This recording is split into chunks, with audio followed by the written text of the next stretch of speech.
What's the thing you think about is your game where you just go, man, this is a different game. I need to get better in this area. Like, what's your one kind of focus just as far as physical on the field play? To be honest with you, I think my game is going to flourish in the NFL just because I watch a lot of NFL film, and I see the differences in the game, just the way those quarterbacks hold onto that ball. That's what I mean. It's better for pass rush. 100%. Right. So I look at that, I'm licking my chops because you go to college, you get so many RPOs, balls out like that, and you get to the quarterback, but you hit him and no sack, no nothing. Right. So I think when I get to the NFL, I'm going to light it up, and I'm going to do what I do. And that's, rushing the passer. Dude, you are my mofo. You hear this guy? I'm going to light it up. I'm ready. It's made for me. You're the man. Aiden Hutchinson is the man. He is the man. Great montage a couple of weeks ago with all the different times. That's great. You got him to say that, by the way. Oh, Chris did it. Chris. I don't know if Chris smokes weed with them before the interview or they get drunk. I don't know what it is, but they just they blurt things out. And I'm kidding about the alcohol, not about the weed.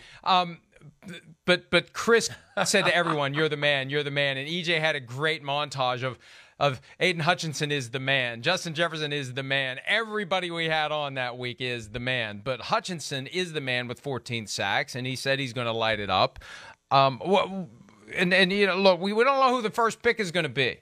In a lot of years, we know. We know who the first pick is going to be. And this adds to the intrigue when it's time for the Jaguars to announce their intentions. And, of course, the league will encourage them to keep their mouths shut as long as possible to maximize the TV audience for the Las Vegas draft.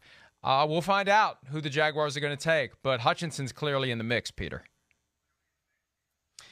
I think what's so interesting about the top of this draft is that this will be the first time since 2013 that there hasn't been a highly picked quarterback. There's been a quarterback picked every other year in the top 3 in this century other than 2013. That was the E.J. Manuel, Geno Smith, Mike Glennon year. Those were the only 3 quarterbacks picked in the top 75. And this year, I doubt there's going to be a quarterback picked in the top 10 unless somebody falls in love with Kenny Pickett or Malik Willis.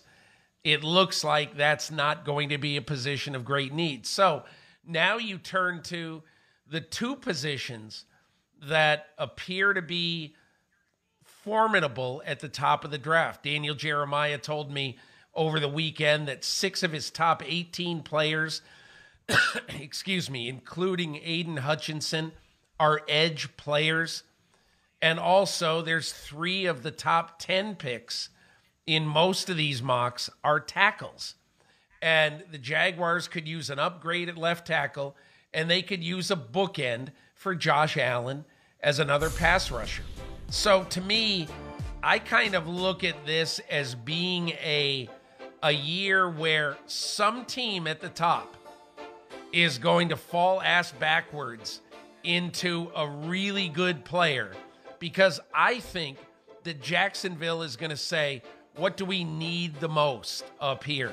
And they're going to be justified in taking a tackle if they really feel like they want to protect their quarterback. And so Detroit, who knows? If Jacksonville takes one of the tackles, Detroit could stumble into Aiden Hutchinson. And then there's one other guy, Kayvon Thibodeau from Oregon. A lot of people wonder, okay, Aiden Hutchinson, higher upside, Kayvon Thibodeau. And I think most people would say that Thibodeau has the higher upside. But, it's like what a lot of people have said, including Daniel Jeremiah, that he didn't see him play hard on every snap. Whereas Aiden Hutchinson, you're getting, a hard trier on every snap. 30.5 tackles behind the line of scrimmage last year. A lot of production for Aiden Hutchinson. I think he goes into Indianapolis starting today, the combine starting today. Aiden Hutchinson goes in as the favorite to be the top pick. And look, here's the reality. We've seen it in the last 2 Super Bowls, what a crippling pass rush can do to deliver a championship. Having a guy like an Aaron Donald, having what the Buccaneers had last year when they were able to pursue and harass and ultimately derail Patrick Mahomes.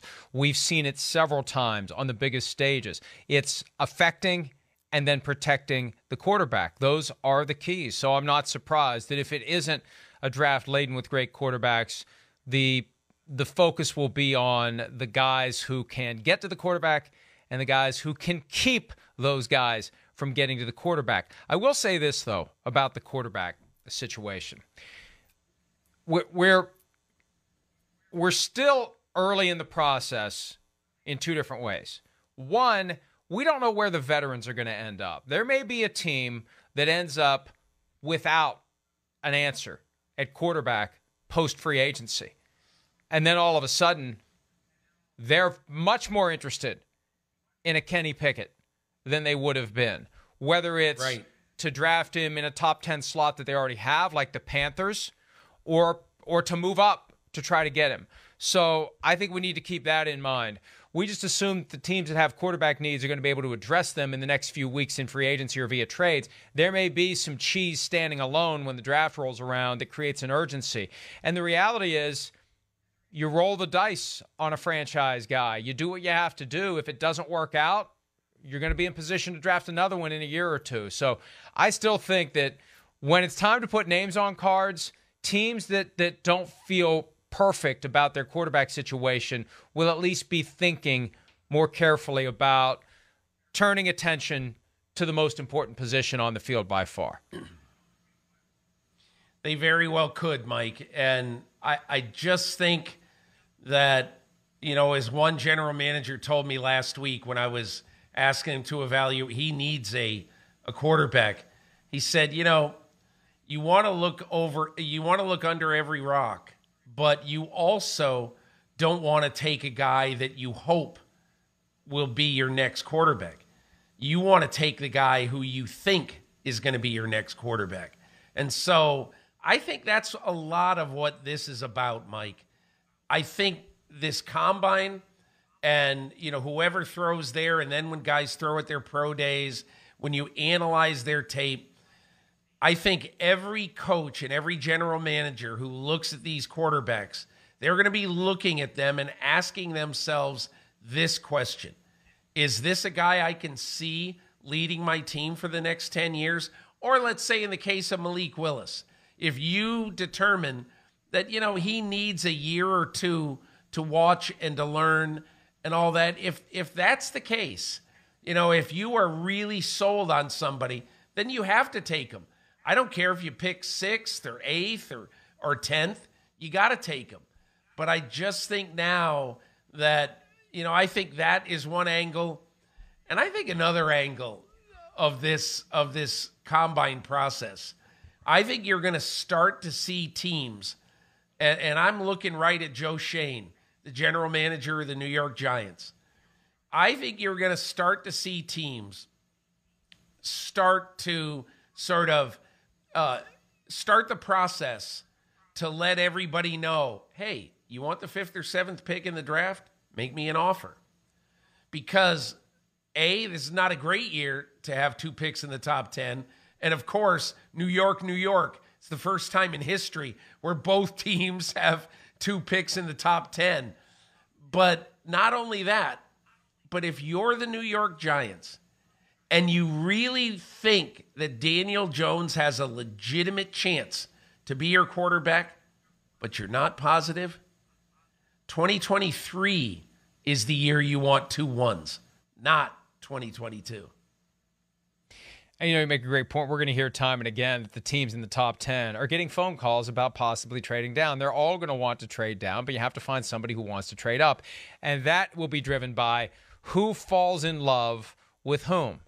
And that's the other angle here, too. A lot of the draft rankings we're seeing now are influenced by things that the people in the media who cover this exclusively have heard from scouts over the course of college football season and into right now.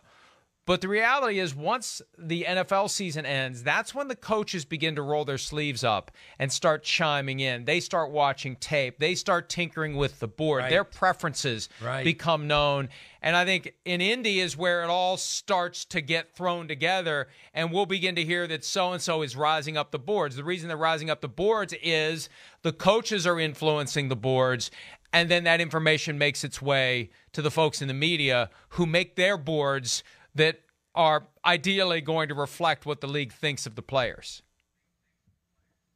Hey, look, the best thing that I remember, I forget what year it was, the last year that Parcells ran the Dolphins personnel side, maybe it was 08, I forget, maybe 09.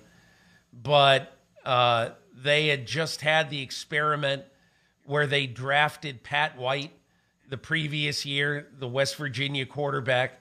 They drafted him as, a classic wildcat option quarterback. And the next year, Parcells walked in and said, you know what we're doing this year? We are making our board, and we are finishing our board before we go to the combine. And the only way we're going to change our board is we are going to change it if there's an injury or there's some injury concern with a player, or if something happened off the field with that player that makes us concerned. So that's the only way we're changing it.